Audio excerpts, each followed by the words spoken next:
এর উপায় কি? যুবক, আজ থেকে নামাজি হয়ে যাও, নামাজি হয়ে যাও। কি হবে? বাড়িতে যখন প্রবেশ করবে, আপনার বৌমা ঘুমাই আছে না? বৌমা ঘুমিয়ে আছে, এর জন্য নাটের গুরু হচ্ছে মহিলা। নাটের গুরু মহিলা। একটা মহিলা 4 জন পুরুষকে জাহান্নামের আগুনে ঢাকাইয়া দিবে। আল্লাহু আকবার বলেন। তার বাবাকে ঢাকায় নিয়ে যাবে, তার বড় দাদাকে নিবে, তার বড় সন্তানকে নিবে, আর তার স্বামীকে নিবে। 4 জন পুরুষকে আপনার জাহান্নামের আগুনে ফেলে দিবে। জাহান্নামটা কি আপনার সহজ মনে হয়? ঘরের কাজ না রে বেটি না, 70,000 বছর জাহান্নামের তলাটায় পৌঁছাতে লাগে। সুবহানাল্লাহ। আল্লাহু আকবার বললেন না? আল্লাহু আর একটু আকবার। জোরে আল্লাহু আকবার। আল্লাহু আকবার। জাহান্নাম এমন একটা নদী, এমন একটা জায়গা, মারে পড়ে গেলে উঠতে পারবি না রে মা, চেষ্টা করলে পারবি না। চিৎকার দিবি রে যুবক। আছে কেউ? Please help me. কেউ আছো? আমার সাহায্য করো। কেউ সাহায্য করবে না। আপনার শরীর দিয়ে পুঁজগুলো বের হবে সাদা সাদা। আপনি পানির জন্য ছটফট ছটফট করবেন। কিয়ামতের দিনটা হবে 50,000 বৎসরের দিন। কতদিন বললাম বাবা? 50,000 বৎসরের দিন। একদিন না, 2 দিন না রে মা, 50,000 বৎসরের দিন হবে কিয়ামতের মাঠের দিনটা। আপনার যে জিহ্বাটা দেখা যায়, এই জিহ্বাটা কত দূর বেরিয়ে আসলে জানেন? কত দূর? ছোট্ট জিহ্বা দেখা যায় না বাবা? দেখা যায় না? 100 গ্রামের দেখা যায়। এই জিহ্বার দ্বারাই আমরা কত নানান সুস্বাদ খাই। হাইরে, টক, ঝাল, লবণ, মিষ্টি আমরা চাখি না। কিন্তু এই জুবানটা কাল হাসরের ময়দানে আপনার নাভি পর্যন্ত বেরিয়ে আসবে। আল্লাহু আকবার বলে। আল্লাহু আকবার। আপনি বলবেন পানি পানি পানি, কে দেবে পানি রে? একটা গিলাস পানির জন্য 500 বৎসরে ইবাদত দিতে হবে। আপনি কি পারবেন? দিতে পারবেন না। একমাত্র যদি সাহায্য করে, একমাত্র যদি বন্ধু হিসেবে দাঁড়ায়, তিনি হচ্ছেন আমাদের রাসূলুল্লাহ। চলো যদি বাঁচতে হয় নবীকে বাসো, দিল যদি দিতে হয় নবীকে দিও। ভালো যদি বাঁচতে হয় নবীকে বাসো, দিল যদি দিতে হয় নবীকে দিও। বলো আই লাভ মুহাম্মদ, বলো I love Muhammad, I love Muhammad, I love Muhammad. আচ্ছা, অসুবিধা হচ্ছে আপনাদের? বাবা অসুবিধা হচ্ছে? হায়রে হায়, ওই দিনটা কি একবার মনে করলেন না? এই যে বাজারে ঘুরলো মেয়েরা, আপনার কি অন্তরটাতে একবারও ব্যথা হলো না? আরে যুবক, আপনার কি একবারও অন্তরটায় ব্যথা হলো না? আপনার মেয়েটাকে কি করে এই খালি বাজারে ছাড়তে পারেন? আল্লাহ নবীজি বলেছেন, যখন তোমরা সন্ধ্যা মাগরিবের আজান হবে, আল্লাহু আকবার, আল্লাহু আকবার, নিজের ঘর বাড়ি দরওয়াজা বন্ধ করে দাও, নিজের পরিবারকে নিয়ে ঢুকে পড়ো। কিছুক্ষণ রাত হবে, তবে তোমরা বের হতে পারো। দ্বীন ইসলামের যদি কথা হয় তাহলে, না হলে তোমরা ঘর বন্দি করো। এই যে মা, আমরা অনেকে কি করি, যখন আমরা কিছু রাত্রের বেলা বাসনপত্রগুলি ঢেকে দিবা,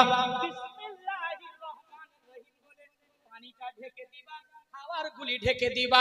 কেননা রাত্রে এমন একটা বালা চলে, আর যদি খোলা থেকে যায় বালা আক্রমণ করে, আর ওই খাবারটা খেলে সন্তানেরা অসুস্থ হয়ে পড়ে।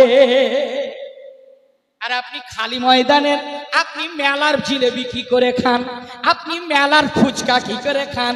সেটা তো সারা রাত খোলা থাকে আর সারা রাত মাছি ভন ভন করতে থাকে। কথা বলেন, তাহলে খাওয়ার বস্তুটাও ঢেকে রাখবা। আর রাত্রি 12টার পর রাস্তায় জিন বের হয়, জিন জাতি বের হয়, শয়তান তখন খেলাধুলা করে, মানুষকে যদি তখন পায় আক্রমণ করে, বলে বিসমিল্লাহির রহমানির রহিম। এ আয়াত শুরু করবে তাউজ পড়ে, বিসমিল্লাহির রহমানির রহিম। আল্লাহু লা ইলাহা ইল্লা হুয়াল হাইয়ুল কাইয়্যুম। আল্লাহু আকবার বলে।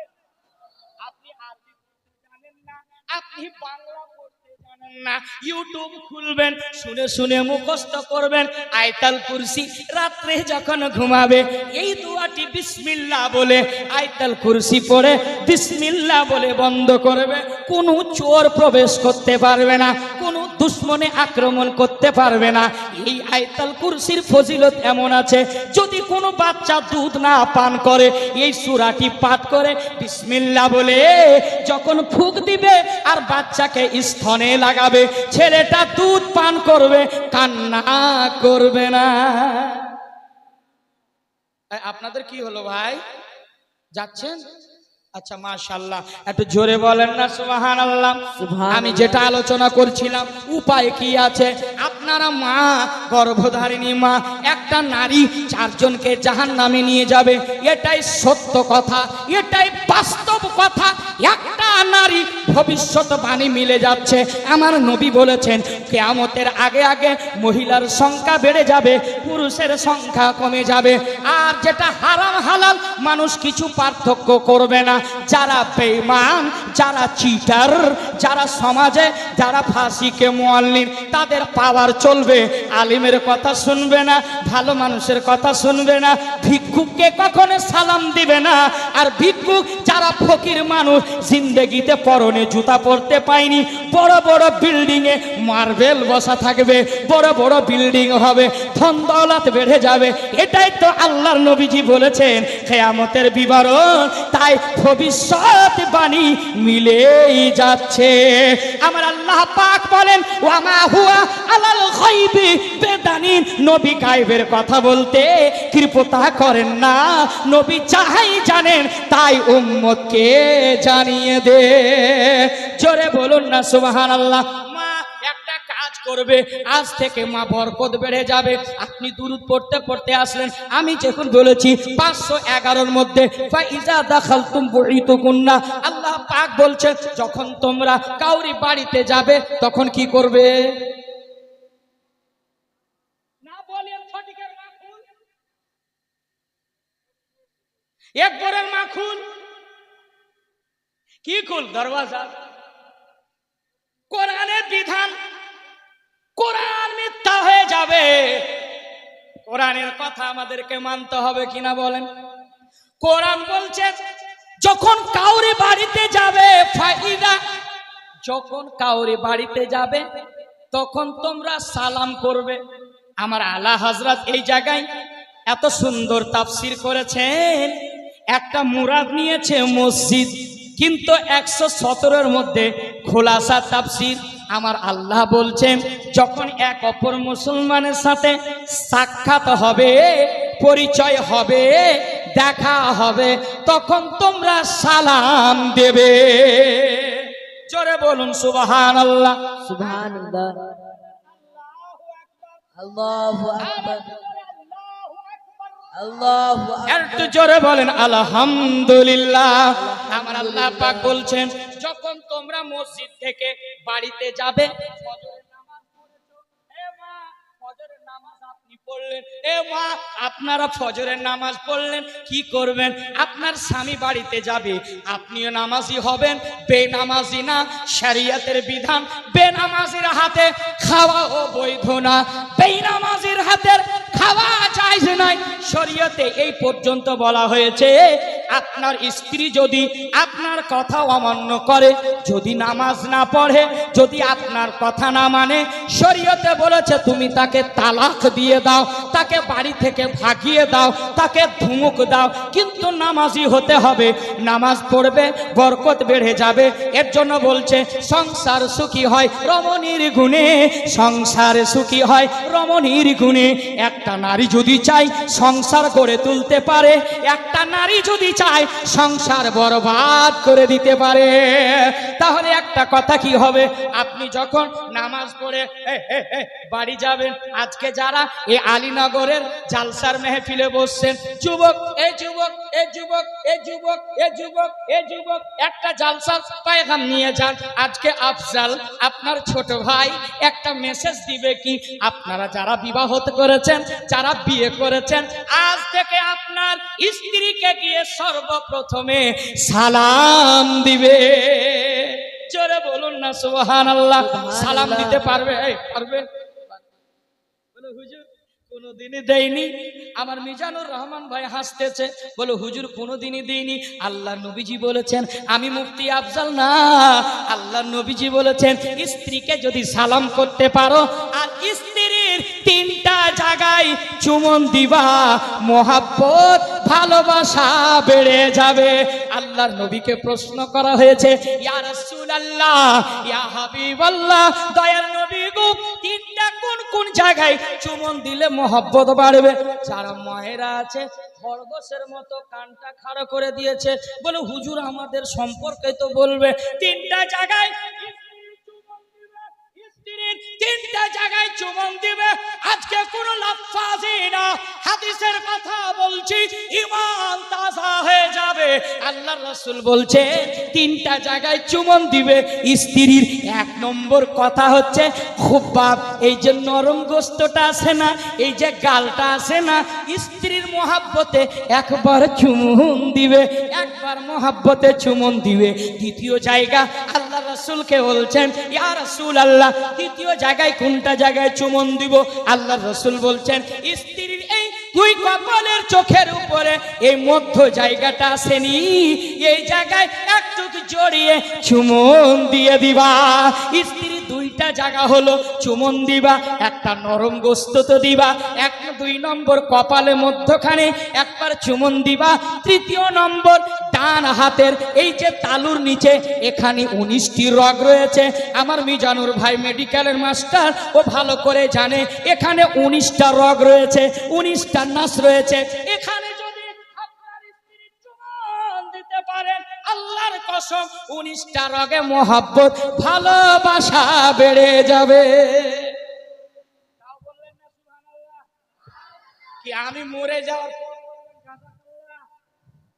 আর একটু জোরে বলেন ইয়া রাসূলুল্লাহ, ইয়া রাসূলুল্লাহ। আচ্ছা হুজুর পঞ্চনন্দপুরে থাকছেন আপনি?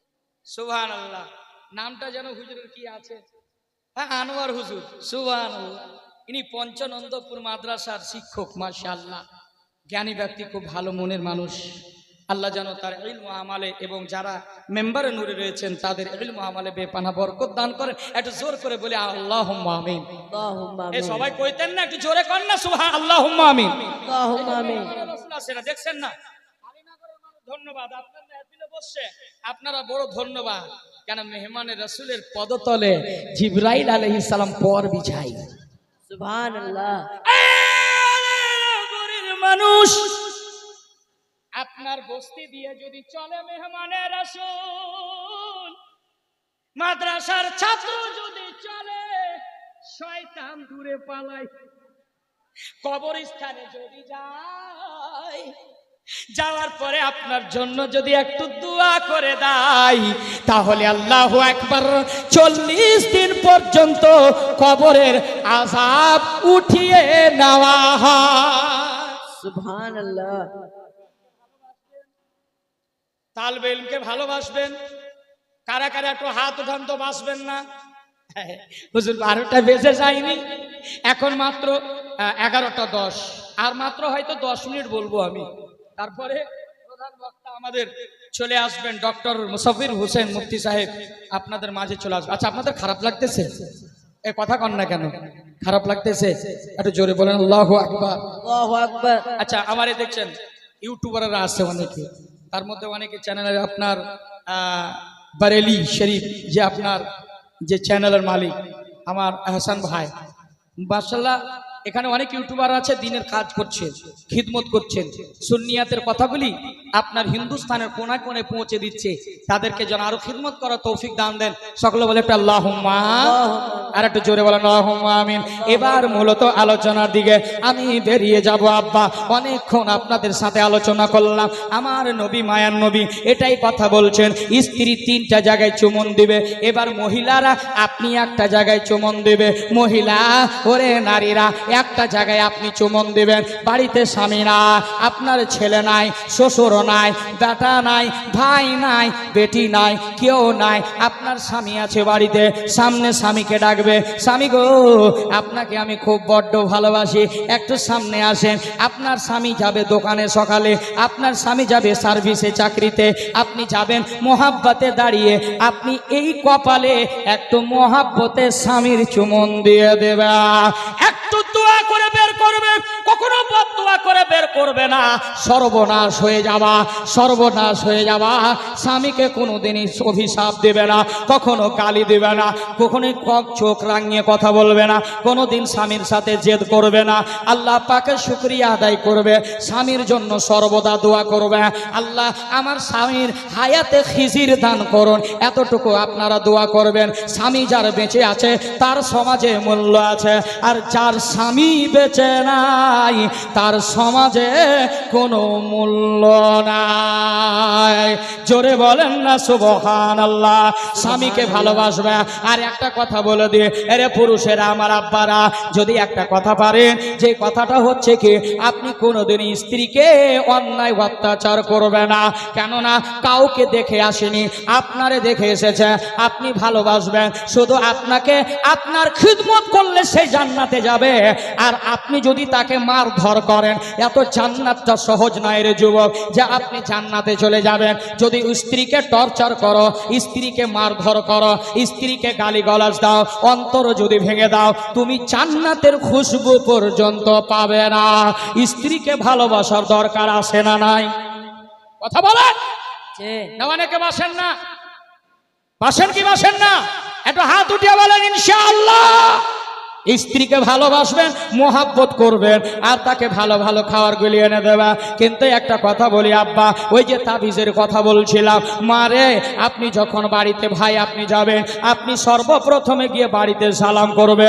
আপনার বাড়িতে আপনার সন্তান আছে, আসসালামু আলাইকুম, আপনি সালাম করলেন, সালাম উত্তর আসলো না। কেউ যদি বাড়িতে না থাকে, আপনি বলবেন ওয়া আলা ইবাদিল্লাহিস সালিহিন। নবীকে সালাম দেওয়ার পরে পরহেজগার যারা মুত্তাকি, যারা আল্লাহ ওয়ালা, তাদেরকেও সালাম দিবেন। বাড়িতে গেলেন সালাম দিবেন, আপনি সাথে সাথে সূরা ইখলাস 3 বার পাঠ করবে।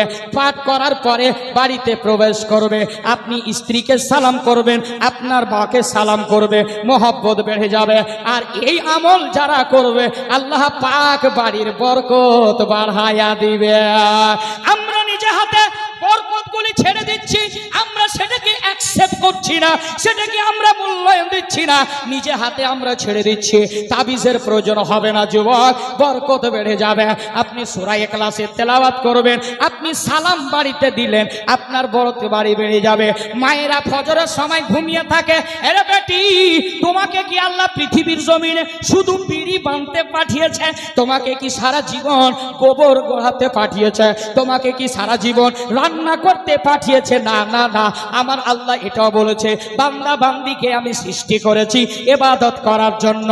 এ বান্দি আপনি নামাজ পড়বেন, আপনার চাইতে হিন্দু মাকে আমি স্যালুট জানাই, আপনাকে চাইলে আমি হিন্দু মাকে স্যালুট জানাই। কেননা আমি যখন রাস্তা দিয়ে যাই, রাত্রি 2টার সময় যাই, রাত্রি অনেক সময় 3টা 4টা বেজে যায়, আমি হিন্দু মায়েদেরকে দেখি তারা সকালে উঠে যায়, ভোরের বেলা লেফট রাইট মুসলমানের আওয়াজ আওয়াজ পেয়ে, আজানের ধ্বনি পেয়ে হিন্দু মায়েরা জাগে, কিন্তু মুসলমানের বেটি আপনার কান ধরে ঘুমিয়ে থাকে। কথা বলেন ঠিক কিনা? কথা বলেন ভাই। ঘুমিয়ে থাকে, নামাজ পড়ে না। হিন্দু মায়েরা কি করে?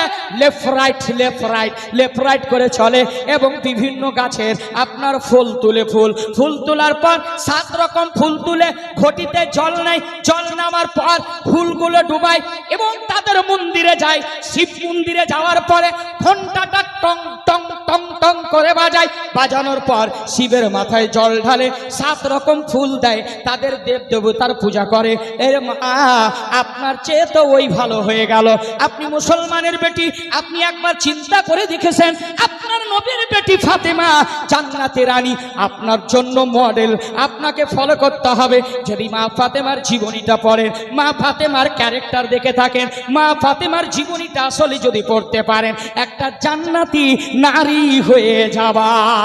মা ফাতেমা জান্নাতি রানী এমন ইবাদত করতেন, এমন রিয়াজত করতেন, আল্লাহু আকবার। মা ফাতেমা ইবাদত করে করে পাগুলি সুজে যেত, পাগুলি ফুলে যেত। আল্লাহর ইবাদত করে, সংসারের পরিবারের কাজ করে করে, যাতায় পেশায় করে করে করে হাতে বড় বড় ফোঁসা পড়েছে, ঘা হয়ে গেছে, তবু আল্লাহর ইবাদত ছেড়ে দেয়নি। মা ফাতেমা কোনদিনই কোরআনের তেলাওয়াত ছুটে যায়নি। মা ফাতেমা কোনদিনই এক ওয়াক্ত নামাজ ছেড়ে দেয়নি। আপনি কেমন করে বলছেন ওর পিছনে পিছনে নাকি আপনারা বেলে জান্নাতে যাবেন? না না না, এত সম্ভব নয়। জান্নাতে যাওয়ার দূরের কথা, রাস্তাও খুঁজে পাবা না, রাস্তা খুঁজে পাবা না। এর জন্য বলছি, মা ফাতেমা কেমন করে ইবাদত করেছেন। মা ফাতেমা সারা রাত্রি আল্লাহ পাকের ইবাদতে কাটিয়ে দিতে। আর মায়েরা কি করছে এখন? না খেয়ে তেল দিয়ে ঘুমাচ্ছে। আর 8টার সময় উঠছে, তার চেহারাতে শয়তান এমন করে পেচ্ছাপ করেছে, ডাকনি হয়ে উঠছে, চুলগুলো খাবড়াচ্ছি হয়ে উঠছে। কথা ভুল বললাম? কথা বলেন না। যারা নামাজ পড়ে না দেখবেন চেহারাটা একবার তাকাইয়া, সকালে চেহারার দিকে তাকালে মনে হয় কোহনি শেষ। কথা ভুল বললাম? যারা নামাজ পড়ছে না রাগ করছেন নাকি? ভাই আপনাদেরকে দাওয়াত দিচ্ছি, নামাজি হয়ে যান ভাই। যাদের চেহারা ঢাকা সুন্নাতে রাসূলে, সুবহানাল্লাহ, বুঝছেন না? হ্যাঁ, তো বলছে যে একজন ব্যক্তি বলছে যে তনখা কব बढ़ेगी, इमाम साहब तनख्वाह कब बढ़ेगी, ना दाढ़ी कब बढ़ेगी? बोले जब तनख्वाह बढ़े जाएगी, মানে বেতন যখন বাড়বে দাড়ি বেড়ে যাবে। বুঝতে পারছেন? অবস্থা খুব খারাপ, খুব একটা ভালো নাই। নামাজি হতে হবে না। এবার নামাজ যারা পড়ছেন না তাদেরকে বলছি, ওই রকম দেখবেন চেহারাটা মনে হয় শয়তানে সারা রাত পেচ্ছাপ করে রেখেছে। আল্লাহ রাসূল সাল্লাল্লাহু আলাইহি সাল্লামকে শয়তান একদিন দাওয়াত করছে। শুনেন ভাই, শয়তান, হুজুর আমার বাসাতে একদিন দাওয়াত। বলে তুই তো শয়তান। বলে আমি তো শয়তান, কিন্তু আপনাকে দাওয়াত দিচ্ছি। ঠিক আছে। আল্লাহ রাসূলকে সাথে নিয়েছে, চলে যাচ্ছেন। সর্বপ্রথমে দেখছে একটা ফাটা ঢোল রাখা আছে, বুঝলেন না? ফাটা ঢোল বুঝলেন তো? ফাটা ঢোল ঠপ ঠপ ঠপ ঠপ করে বাজছে ঢোল। আল্লাহ রাসূল জিজ্ঞেস করছে, শয়তান এ ফাটা ঢোলটা কি করো? হুজুর মানুষ যখন ঝগড়া করে আমরা খুব বাজাই, এত বাজাই এত বাজাই এত বাজাই এত। আচ্ছা, আর একটু আগে চলেছে, বলছে হুজুর এই টক রাখা আছে। বলে টকটা কি করো? বলে হুজুর দেখেন কামাল, যখন মানুষ ঝগড়া করে না, মা বোন তুলে ঝগড়া করে কিনা, আমি এই টকটাকে নিয়ে মুখে মেখে দিই, মিজাজটাকে খারাপ করে দিই। বলে আচ্ছা, আগে রাখছি। দেখছি একটা ফাটা কম্বল রাখা আছে। হুজুর ফাটা কম্বল বুঝলেন না? ছেঁড়া কম্বল। শয়তান বলে হুজুর, বলে ফাটা কম্বলটা কি করো? হুজুর আপনার উম্মত যখন ভোরের বেলা মসজিদে যখন মুয়াজ্জিন আযান, আশহাদু আল্লা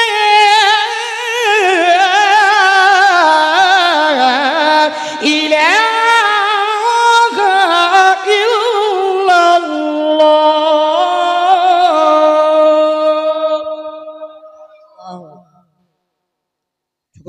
আজান দেয় ভোরের সময়,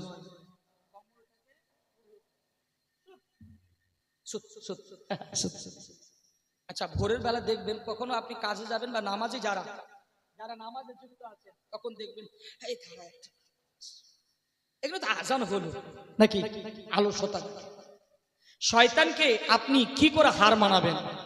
যখনই আজান দেবে আলহামদুলিল্লাহ বলে নবীর প্রতি দুরূদ পড়তে পড়তে উঠুন, ওঠার পর আপনি মসজিদে রওনা দিন। বলছে আচ্ছা এইগুলো করিস? আল্লাহ পাকের কাছে শয়তান দুটো পাওয়ার চেয়ে নিয়েছে। আল্লাহ আমি তো শয়তান, আমি একটা ক্ষমতা চাই। কি ক্ষমতা রে বল? আল্লাহ আমি জানো আমার বয়স হায়াতটুকু কিয়ামত অবধি লম্বা করে দিন। আমার আল্লাহ পাক বলছেন যা তোর কিয়ামত পর্যন্ত হায়াত দিয়ে দিলাম। বলে আল্লাহ আর একটা আমার চাওয়ার আছে। বলে কি? বলে আল্লাহ আমি জানো মানুষের রগের ভেতরে ঢুকে কলবের ভিতরে জায়গা করতে পারি, ওখানে যেন পথভ্রষ্ট করতে করতে তাকে জাহান্নামের পথ দেখাবো, জান্নাত থেকে সরিয়ে দেবো। আল্লাহ আমাকে ক্ষমতা দাও। আমার আল্লাহ বলছেন জালালিয়াতে এই শয়তান মারদুদ ইবলিস শোন, আমি এটাও ক্ষমতা দিলাম তোকে, কিন্তু শোন যারা আমার প্রকৃত বান্দা হবে, যারা প্রকৃত বান্দি হবে, যখন ভুল করার পরেও ক্ষমা চাইবে আমি আল্লাহ তাকে ক্ষমা করে দেব। আর একটু আস্তে বলুন আল সুবহানাল্লাহ, আর একটু আস্তে বলুন সুবহানাল্লাহ, আর একটু আস্তে বলুন সুবহানাল্লাহ। সুবহানাল্লাহ। আমার মায়েরা বলছি মা আপনি যখন এই কিতাব যখন ফজরের নামাজ আপনি সালাম দিলেন বাড়িতে, আর মসজিদে যখন যাবেন মসজিদে কেউ যদি ইবাদত করে তখন আপনি সালাম দেবেন না। কি বললাম? সালাম দেবেন না। আর যখন কেউ নাই মসজিদে আপনি আসসালাতু ওয়াসসালামু আলাইকা ইয়া, জোরে বলুন ইয়া রাসূল। আপনারা দিচ্ছেন? জীবনে দেয় না হুজুর, ভুলেও দেয় না। জানা থাকবে তো আপনি দিবেন। তাফসীর উঠা সূরা নূরের মধ্যে আল্লাহ পরিষ্কার ভাবে বলছেন যে তোমরা যখন মসজিদে যাবে কেউ যদি না থাকে সালাম করবা নবীজিকে। তারপরে বলে ওয়া আলা ইবাদিল্লাহিস সালিহিন, যারা পরহেজগার মুত্তাকি তাদেরকেও সালাম দিবেন। জোরে বলুন সুবহানাল্লাহ। এই নবীজিকে সালাম দেন না নামাজের ভিতরে? দেন কি না? যেই নামাজের ভিতরে আলী নাই, যেই নামাজের ভিতরে ফাতেমা নাই, যেই নামাজের ভিতরে মুত্তাকি নাই, আলী নাই, উসমান নাই, হায়দার নাই, আপনার উমর নাই, ওই নামাজ হবে না। জোরে বলুন সুবহানাল্লাহ। বলো হুজুর কি করে? আপনি পড়ছেন আত্তাহিয়াতু লিল্লাহি ওয়াস সালাওয়াতু ওয়া তাইয়্যিবাতু ওয়া সালামু আলাইকা আইয়ুহান নাবিয়্যু ওয়া রাহমাতুল্লাহি ওয়া বারাকাতুহু ওয়া সালামু আলাইনা ওয়া আলা ইবাদিল্লাহিস সালিহিন। নবীকে সালাম দিলেন, তারপরে যারা পরহেজগার, যারা মুত্তাকি, আবু বকর, উসমান, হায়দার, ফাতেমা, জুন্নুরা যতগুলি আছে সবাইকে নামাজের ভিতরে সালাম দিলেন। জোরে বলুন সুবহানাল্লাহ। আল ওয়াহাবি লা মাযহাবি বলছে যে সালাম নবীর খেয়াল যেন আসলে নামাজ ভঙ্গ হয়ে যাবে। আবে তোর নামাজই হবে না।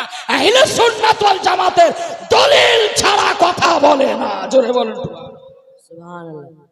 আমি বলছিলাম সম্মানিত তিনি বৈঠকের আজকে ভাইরা, আমি যে আলোচনা করতেছিলাম যে সালাম করবে, সালাম করবে না ভাই? সালাম করবে না? এবার মুখিয়াজি আছে, মেম্বার আছে, তাকে মুখ চিনে চিনে সালাম, আসসালামু আলাইকুম, আসসালামু আলাইকুম করবেন না। কিয়ামতের বড় আলামত এটাই। আল্লাহর নবীজি মায়া নবী, রহমতাল লিল আলামিন নবী, আমার নবী পথ দিয়ে যেতেন, নবীজি সালাম করতেন আসসালাতু আসসালামু আলাইকুম ইয়া আব্দুল্লাহ, হে আল্লাহর বান্দা সালাম।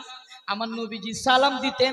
বাচ্চারা একদম রেডি হয়ে গেছে, বাচ্চারা প্রস্তুতি নিয়েছে, হুজুর প্রতিদিন আমাদেরকে সালাম আগে দেয়, আজকে মিটিং হলো, নবী যেমনই আসবে পাহাড়ের পাশে দিয়ে যাবে, আমরা সর্বপ্রথমে সালাম দেব। কি দেব? জোরে বলেন না গো, সালাম সালাম দেব। এবার আল্লাহর নবীজি রাস্তা দিয়ে যাচ্ছেন, সালাম দিলেন, আসসালামু আলাইকুম আব্দুল্লাহ, বলে ওয়া আলাইকুম আসসালাম, সালাম দিলেন। ছেলেরা রাত্রে মিটিং করছে, ভাই নবীজি তো প্রতিদিন আমাদেরকে সালাম দেন, আজকে আমরা আগে সালাম দেব। বলে কি করে? বলে হুজুর যেমনই আসবে আর আমরা গুহার পাহাড়ের ওখানে লুকাইয়া থাকবো, আর নবী যেমনই পথ দিয়ে আসবে আমরা দিয়ে সালাতে সালাম দিয়ে আমার নবীজিকে সালাম দিয়ে দেবো। বলে তাই নাকি? বলে হ্যাঁ, আমার নবীজি এই ছেলেরা রাত্রে মিটিং করছে, মিটিং করার পর বলে হুজুর যেমনই আসবে সালাম দেবো আগে। তো আমার নবী গায়েবের সংবাদদাতা, খবর আগে পেয়েছে। সুবহানাল্লাহ, জোরে বলুন সুবহানাল্লাহ, আর একটু মাচালকে বলুন। সুবহানাল্লাহ। নবী আমার আগে খবর পেয়েছে, ছেলেরা মিটিং করছে। আমার নবীজি আস্তে আস্তে করে চলে যাচ্ছেন ওই পাহাড়ের গোড়ায়। এই ছেলেরা বলছে এই এই হুজুর আসছে রে, হুজুর আসছে। যেমন দেখেছে আমার নবী আসছেন, আসসালাতু আসসালামু আলাইকা ইয়া রাসূলুল্লাহ। ছেলেরা একসাথে সালাম দিয়ে দিলেন, হুজুর আজকে আপনাকে সালাম তো আমরা আগে করে দিয়েছি, আপনি তো আগে করতে পেলেন না। তালিম উম্মাহ। আমার নবীজি গায়েবের সংবাদদাতা, কেমন নবী, কেমন ছিলেন দয়ার নবী। আল্লাহ নবীজি বলতেছেন, বাচ্চারা শোনো বাবা, আমি তোমাদেরকে প্রতিদিন পার ডে তোমাদেরকে সালাম করি, আর তোমরা গত রাত্রে যে মিটিং করছো আমি নবী জানতে পেরেছি। সুবহানাল্লাহ, জোরে জোরে জোরে সুবহানাল্লাহ। আমি জানতে পেরেছি। আব্দুল্লাহ আল্লাহর বান্দারা শোনো, আমি যদি চাইতাম আমি তোমাদেরকে আগে সালাম দিতাম, কিন্তু তোমরা ছোট ছোট বাচ্চা মিটিং যে করেছো, আমি নবী যদি আগে সালাম দিতাম তোমাদের অন্তরটা ভেঙে যেত। সুবহানাল্লাহ, জোরসে জোরসে জোরসে সুবহানাল্লাহ, আর জোরসে বলি সুবহানাল্লাহ। সুবহানাল্লাহ। বলে অন্তর ভেঙে যেত। আল্লাহর নবী, মায়ের নবী কেমন রহমতের নবী ছিলেন, যেই নবী কাউরে অন্তর ভাঙার জন্য আসেনি, অন্তর ভেঙে যাওয়া অন্তরকে জড়িয়ে দিতে এসেছেন। জোরে বলুন সুবহানাল্লাহ। সুবহানাল্লাহ।